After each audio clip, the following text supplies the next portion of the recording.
All right. Hey, what's up, guys? Now, section 5-4 problem set's not due until Tuesday, so you got quite some time to do this. You're spending time over the weekend doing this. So I figured I'd film a video or two videos actually reviewing some of these problems. Might as well do some along with me, and maybe I can point you some things that where I know that people kind of get misled or tricked on here. So we're looking at number 14 here. On this one, we got to solve for X and got to solve for Y. And remember, on all these problems, this is how I recommend you set up your ratios. Set them to the small triangle to the large triangle. Okay, what I mean by that, your numerators here, you want all of your small triangle proportions, right? Small triangle, well, not small triangle proportions, all small triangle parts over the corresponding part in the large triangle, right? That's how I'd recommend setting up your fractions, because remember, a ratio is just a fraction, this to that, numerator over denominator. So if you look at this diagram here, it can be a little hard to tell where the similar triangles are. I mean, I guess you really only have two triangles in this diagram, so it should be pretty easy to figure out where the similar triangles are. But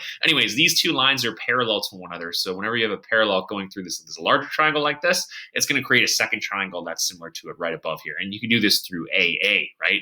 AA is the section we're on right now. So again, these would be corresponding angles right here and right here, and because they're cut by parallel lines, cut by transversal, they'd be congruent. And yeah, these angles would be congruent here for the same reason. Again, corresponding angles cut by parallel lines and transversal. Okay, and then again, the top angle is actually congruent to itself.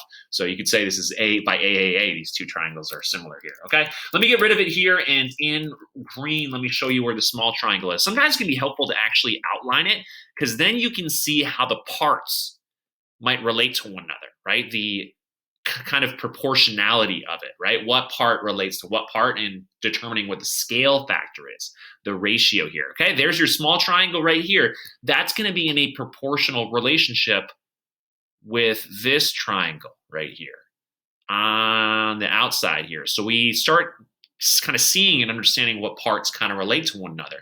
And the thing that jumps out to me, this, ooh, did it jump out to you too? This 18 side, it corresponds to this 24 side. So I think we have our scale factor, right? I think we have it here. So let's go ahead and put it down and set up a ratio. And remember, our ratio will repeat itself across this problem. What I do like to do too is, instead of just having 1824, again, wait, small to large, right? Small to large. It's just how I keep myself organized. I do every problem like this, and it helps me move fast by being organized this way. I recommend you organize it this way too, or maybe you're going large to small if you're a large to small person here. But anyways, this is small to large, and what I do before I get started is I'll reduce that fraction, right? No reason to deal with 18 and 24. Those are some not huge numbers, but bigger than they need to be. So they're both divisible by 6. So this is going to be in a 3 to 4 ratio. So there's our scale factor, 3 to 4, as we go from small to large. So then the harder part becomes getting X and Y at this point here, because we got to remember we're going to set up our ratio as what again? How we do our ratio? How do I recommend you set up your ratios as? Small to large. Okay, small to large. That's what we need to remember at. A common mistake people will do here is, we're looking at this one here, they might say 12 to Y, right? 12 to Y. What's the problem with that? That's not true. That's definitely not true. Here, we can use our logic, our common sense right here. If this here, for solving for Y, a lot of people say, well, I'm going to say this is the top and this is the bottom, right? That's how I set up the ratio, is top to bottom. No, you set it up small to large. Because if you set this up as 12 to Y here, that would imply that Y would have to be 16. And Y is definitely not 16. Look at that. That's a tiny segment right here. Okay, so that's the reason why this is where these problems get a little tricky here, is you got to remember, you got to set it up small, okay, which is right here. This is small. Right, small side of this green triangle relates to this whole side of the pink triangle, this whole thing here. So it turns out our large here isn't actually Y, it's what? How can we relate it to the numbers and variables we have here? 12 plus Y, right? This is our distance. Segment addition postulate is going to tell us that segment plus that segment would be this in length, 12 plus Y. Okay, so that's what I'm putting in the denominator of this, right? That our ratio here of 3 to 4 is going to hold for this 12 to this 12 plus Y segment. Again, we don't know what Y is here, so we don't know what the whole side of this larger triangle is here.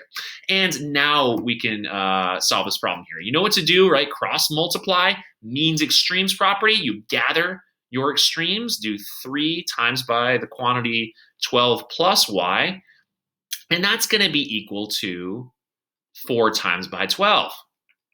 Okay, you can do that in your head. Always have your calculator out, right? Have your calculator out every math class too, so that you can make your life easy, right? You're thinking about so much stuff in this diagram here. You don't really want to think about simple multiplication, right? You can just jam it in your calculator. 3 times 12.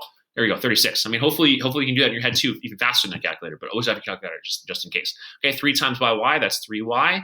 And here we got 4 times 12, that's 48. And now we can subtract 36 from both sides. We get 3y equal to 12. Y is going to equal 4. Okay, so I got 4 for question number 14. Question is, what's x going to be? Well, this is a bit easier here because check it out. We have 16 is small.